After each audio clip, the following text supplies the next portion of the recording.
उन्नति बैच के साथ पढ़ाई की है। मैंने पूरे मध्य प्रदेश में बालाजी में 7वां स्थान प्राप्त किया है।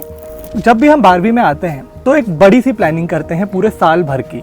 तो आपने भी ऐसी कोई प्लानिंग करी थी? प्लानिंग थी कि दिसंबर तक मेरा पूरा सिलेबस पूरा हो जाए और फिर उसके बाद सारे नोट्स क्लियर करना और प्रीवियस क्वेश्चन पेपर उन सबको सॉल्व करना जितना हो सके उतना। और फिजिक्स के न्यूमेरिकल सबसे ज्यादा, हिंदी इंग्लिश में नंबर कटने के ज्यादा चांस होते हैं। बिल्कुल बिल्कुल। तो वही मैंने वो अरिविहान ऐप में देख के और वही सब नोट्स का यूज करके। तो दोस्तों, मैं रितेश सिंह, अरिविहान का संस्थापक, आज आपका स्वागत करता हूं इस नई वीडियो में। और ये वीडियो बहुत ही खास है क्योंकि आज हम आए हैं सीधी जिले के पास, मझौली कस्बे के पास, पथरौला पोस्ट के पास, जोगी पहाड़ी गांव में। और यहाँ आने का कारण ये है कि आज हमारी विजय यात्रा और शिक्षा क्रांति दोनों यहाँ तक पहुँची है। विजय यात्रा इसलिए क्योंकि हमारी छात्रा रिया गुप्ता ने पूरे मध्य प्रदेश में 7वां स्थान प्राप्त करा है 95.4% लाके बायोलॉजी स्ट्रीम में। तो हम यहाँ पर आए हैं रिया के साथ उन्हें बधाइयाँ देने, उनकी खुशियाँ साझा करने और थोड़ी बातचीत करने, ताकि हम उनकी कहानी और जान पाएँ और उनकी कहानी से सीख ले पाएँ, ताकि हमारे जो आने वाले 12वीं के नई छात्र छात्राएँ हैं वो भी इस सीख को अपनी तैयारी में लाएँ और बेहतर से बेहतर अपना रिजल्ट ला पाएँ। तो रिया, अपने बारे में थोड़ा बताइए हमारे बच्चों को। मेरा नाम रिया गुप्ता है। मेरे पिताजी का नाम श्री प्रभात कुमार गुप्ता है। मैंने पूरे मध्य प्रदेश में बालाजी में 7वां स्थान प्राप्त किया है और मैं शासकीय उच्चतर माध्यमिक विद्यालय पथरौला में अध्ययनरत थी। मेरे जिला का नाम सीधी जिला है। मेरे साथ मेरी पढ़ाई में मेरे मम्मी पापा और मेरे सर ने बहुत मेरे में मेहनत की। मुझे हर बात पर मोटिवेट करते थे। अपने स्कूल के साथ अरिविहान में उन्नति बैच के साथ पढ़ाई की है और अपनी 12th की प्रिपरेशन पूरा किया है। और मेरे जैसे रितेश सर ने फिजिक्स की अच्छी से पढ़ाई, अभिषेक सर ने बायोलॉजी में, सृष्टि मैम और अंकुर सर ने भी बहुत अच्छा डाउट क्लियर करती थी और वो भी बहुत अच्छा पढ़ाई। बिल्कुल बिल्कुल बेटा, तो यही हमारे लिए बहुत खुशी की बात है। इसीलिए आज हम आए हैं रिया से मिलने उनके घर पे। और यहाँ हमने आके देखा कि उनके घर के साथ साथ यहाँ पर उनके पिताजी की ये कपड़ों की दुकान भी है, जहाँ पर बैठ के आज हम ये बातचीत आगे करने वाले हैं। तो ये देखकर हमें बहुत ही गर्व महसूस होता है कि यहाँ, जैसा कि मैंने आपको बताया कि मझौली कस्बे के भी पास, पथरौला पोस्ट के भी पास ये जोगी पहाड़ी एक गांव है जहाँ से रिया ने मेहनत करी। हम जब रास्ते में आ रहे थे तो हमने देखा कि बहुत सारे संसाधन तो यहाँ नहीं थे। बहुत स्टेशनरी की दुकान ढूंढने में भी बहुत समय लगा हमें, पर ऐसी जगह से भी अपनी यहाँ पर पढ़ाई तो करी, अच्छे नंबर ही नहीं बल्कि पूरे मध्य प्रदेश में 7वां स्थान प्राप्त करा, जो कि बहुत ही गर्व की बात है। तो इसीलिए हमने सोचा कि हम भी यहाँ आते हैं, आपसे मिलते हैं। जब हमारी शिक्षा यहाँ तक पहुँच सकती है तो हम भी पहुँच ही सकते हैं इतनी बड़ी उपलब्धि के बाद। तो इसलिए आज हम आपसे बातचीत करेंगे। ऐसा होता है कि कई सवाल जो है बच्चे हमसे पूछते हैं जिनके जवाब शिक्षक दे सकते हैं कि कब पढ़ना है, क्या पढ़ना है, वो हम बता सकते हैं। लेकिन कुछ सवाल होते हैं जिनके जवाब अगर बच्चा ही दे तो वो और अच्छा लगता है और ज़्यादा बच्चे के लिए मदद होती है। तो ऐसे ही कुछ सवाल मैं आपसे पूछना चाहूँगा। तो जैसे कि जब भी हम 12वीं में आते हैं तो एक बड़ी सी प्लानिंग करते हैं पूरे साल भर की। तो आपने भी ऐसी कोई प्लानिंग करी थी? और अगर वो प्लानिंग क्या थी, पहले तो आप हमारे बच्चों को बताइए कि साल भर की आपकी क्या प्लानिंग थी कि मैं कब तक क्या कवर करूँगी। इस बारे में थोड़ा सा आप बच्चों को बताइए। मैंने प्लानिंग थी कि दिसंबर तक मेरा पूरा सिलेबस पूरा हो जाए और फिर उसके बाद सारे नोट्स क्लियर करना और प्रीवियस क्वेश्चन पेपर उन सबको सॉल्व करना जितना हो सके उतना। और फिजिक्स के न्यूमेरिकल सबसे ज्यादा। अच्छा। तो आप में जो इस पूरे दिसंबर तक जो सिलेबस था उसमें किसी सब्जेक्ट पे ज्यादा ध्यान दिया और या फिर सब पे बराबर ध्यान दिया? मैंने सब पर बराबर किया, पर वैसे सबसे ज्यादा फिजिक्स और बायोलॉजी में। अच्छा। और तो केमिस्ट्री आपको आसान लगती थी इसलिए या फिर केमिस्ट्री जल्दी हो जाती थी इसलिए? अच्छा। और हिंदी इंग्लिश पढ़ने की शुरुआत आपने कब की थी? मैंने हिंदी इंग्लिश सर अगस्त से कर दी थी। थोड़ा हिंदी इंग्लिश क्योंकि कई बार बच्चे ये सोच लेते हैं कि हिंदी इंग्लिश तो अगर आखिरी में भी करेंगे नवंबर दिसंबर में तो भी काम चल जाएगा। तो ये बात सच है कि उसके लिए सबसे ज्यादा लिखने की जरूरत होती है। हिंदी इंग्लिश में नंबर कटने के ज्यादा चांस होते हैं। बिल्कुल। तो वही मैंने वो अरिविहान ऐप में देख के और वही सब नोट्स का यूज करके और मैम से, सर से वो सब हिंदी का पढ़ते थे कि थोड़ा क्योंकि यहाँ पर गौर फरमाने वाली बात यह है बच्चों कि रिया के हिंदी में 98 नंबर आए हैं। और आप सभी जानते हैं कि हिंदी में 98 नंबर लाना बहुत मुश्किल होता है, क्योंकि किसी भी छोटी छोटी बात पर जो है नंबर कट जाते हैं। तो इसलिए हिंदी के बारे में आप थोड़ा और डिटेल में बताइए कि कैसे ऐसी पढ़ाई करें, कैसे इसे तैयारी करें कि वो जो छोटे छोटे नंबर जगह जगह पर कटते हैं वो ना कटें। हिंदी में सर सबसे पहले तो याद करने की जगह समझें, और फिर जो है तो उसको लिखें जितनी बार हो सके, और हर दूसरे दिन दोहराते रहें, तो हिंदी कभी भी नहीं होगी। और लिखने की ज्यादा प्रैक्टिस करें। तो यहाँ पर ये एक नई बात है जो हमें जानने को मिल रही है कि हम याद तो सभी करते हैं, और उसके बाद रिवीजन भी बहुत बच्चे करते हैं, लेकिन लिख लिख के देखना यहाँ पर बहुत ज़रूरी है। और बाकी तो फिर आपका आंसर बिल्कुल अच्छे से व्यवस्थित लिखा होना चाहिए, राइटिंग भी अच्छी होनी चाहिए। तो ये एक ज़रूरी बात है कि अगर आपको हिंदी की तैयारी अच्छे से अच्छी करनी है तो लिख लिख के देखना बहुत ज़रूरी है, जो कि रिया ने किया। जो नोट्स हमने दिए थे वो भी उन्होंने पढ़े, जिससे उनका बहुत बढ़िया तैयारी हुई, और हिंदी में खास करके 98 मार्क्स आए हैं, और ये हमें यहाँ पर इनसे सीखने को मिलता है। तो एक और एक सवाल बच्चों के बीच में आता है, परेशानी भी वो देखते हैं कि कई बार जब हम पेपर दे रहे होते हैं उस समय अगर हमें शुरुआत में कुछ प्रश्न नहीं बनते हैं तो बड़ी घबराहट होने लगती है, और बच्चे कभी कभी डर जाते हैं कि अब मेरा पेपर कैसा जाएगा। तो क्या ऐसा आपके साथ किसी भी पेपर में हुआ था कि अगर आप पेपर दे रहे हो और थोड़ा शुरुआत में अगर उतना अच्छा नहीं हुआ तो घबरा गए, क्योंकि 3 घंटे का लंबा समय लेके हमें पूरा पेपर लिखना होता है।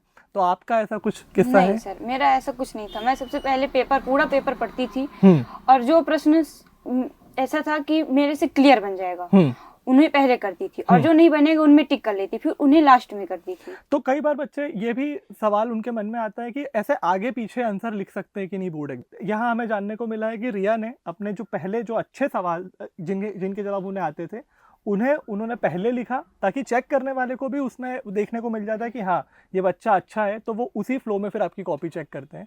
तो और जो सवाल आपको मुश्किल लग रहे हैं वो आप आखिरी में भी लिख सकते हैं। और एक और अच्छी बात यहाँ पर ये है कि पहले ही उन्होंने पूरा पेपर देख लिया, पूरा प्रश्न पत्र पहले ही देख लिया, ताकि आपको समझ आ जाए कि अगर शुरुआत के कुछ क्वेश्चन नहीं भी बन रहे हैं तो पीछे के तो आपको आते हैं, तो डरने की कोई बात नहीं है, बस आपको उनका ऑर्डर चेंज करना होगा। चलिए, ये भी एक बहुत अच्छी सीख मिलेगी हमारे बच्चों को जो ये वीडियो देख रहे हैं।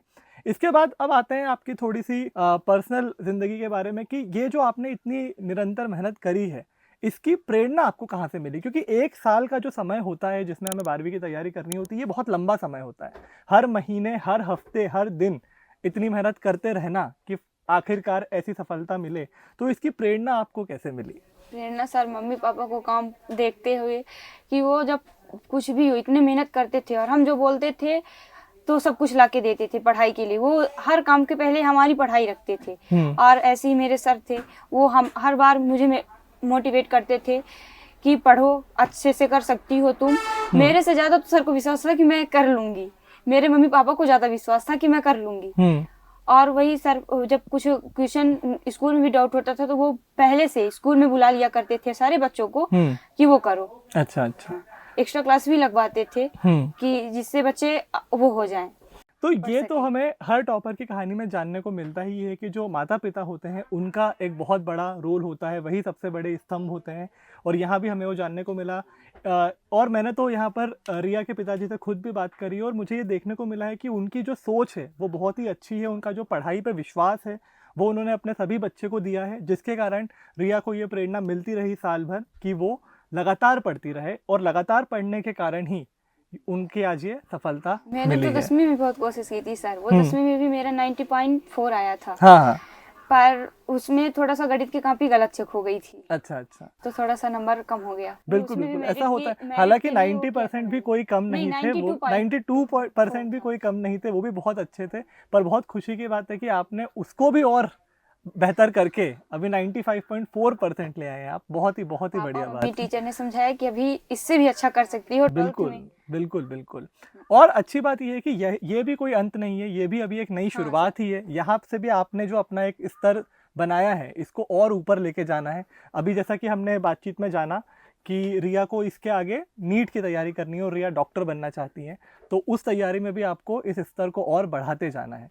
तो रिया, हमारे कई बच्चे होते हैं जो पूरा इंटरव्यू देखते हैं, पर कई बच्चे ऐसा भी बोलते हैं कि आप तो इस इंटरव्यू का मुझे निष्कर्ष बता दीजिए कि क्या वो एक बात है, क्या वो एक लाइन है जो मैं अपने दिमाग में रख लूँ और उसके साथ में आगे बढ़ूँ और मेरी तैयारी अच्छी हो जाए। तो अगर आप इस पूरे 12वीं की तैयारी को अगर आप एक लाइन में बता सकें कि कैसे तैयारी करें कि उन्हें आखिरकार ये सफलता मिले, तो आप क्या बताना चाहेंगी? कुछ एक लाइन में बता सकती हैं आप? अपने पर विश्वास और लगातार मेहनत। क्या बात है, ये तो बहुत ही अच्छी एक लाइन बोली है रिया ने कि अपने ऊपर विश्वास रखना है, क्योंकि साल भर एक लंबा समय है। कई बार आपकी प्लानिंग से आप पीछे हो जाएंगे, कई बार ऐसा लगने लगेगा कि कितना बड़ा सिलेबस है जो मुझे पूरा करना है, लेकिन अगर आप अपने ऊपर विश्वास रखेंगे, जैसा कि रिया ने बताया कि उन्हें खुद पर भी था और उससे ज़्यादा उनके माता पिता और शिक्षक को और हमें उन पर था, तो ये जो विश्वास है ये बहुत ज़रूरी है, ताकि और इसी विश्वास के कारण फिर आप निरंतर मेहनत कर पाते हैं साल भर, और साल भर पहले महीने से ही लेकर आखिरी महीने तक आप मेहनत करते हैं, तब जाके ये मध्य प्रदेश की मेरिट लिस्ट में आप आ पाते हैं, ऐसा रिया का कहना है। बहुत बढ़िया। तो यहाँ पर एक लाइट सवाल मैं आपसे ये पूछना चाहूँगा कि बच्चे जनरली आजकल सोशल मीडिया का काफ़ी यूज़ करने लगे हैं। उन्हें लगता है कि अगर मैं ब्रेक लेके थोड़ा सोशल मीडिया चला लूँ तो वो करते हैं ऐसा, पर आप क्या सोशल मीडिया यूज़ करती थी और ये सही है गलत है, या आपको क्या लगता है? मैं वैसे सोशल मीडिया यूज नहीं करती थी, बिल्कुल भी यूज़ नहीं बिल्कुल करते? भी नहीं। पर सोशल मीडिया यूज करना जरूरी नहीं है कि गलत हो, उसमें पढ़ाई के बारे में भी पढ़ सकते हैं। बिल्कुल, बिल्कुल। उसके जनरली जीके क्वेश्चन वो भी सब देख सकते हैं, तो गलत नहीं है।